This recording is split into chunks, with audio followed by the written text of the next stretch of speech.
One of the services we offer are mobility training for the elderly. That works is they come in and they work on balance and stabilization.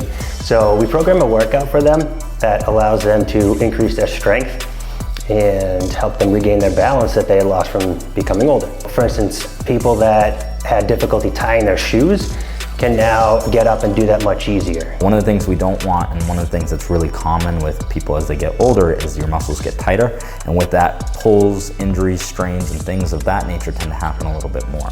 So I think we really go out of our way to try to strengthen those things to make sure that that doesn't happen, that those muscle groups are really strong, and then things like balance, agility, and things that are other attributes become a lot easier for them after we've really worked on making sure that those muscles are strong and safe.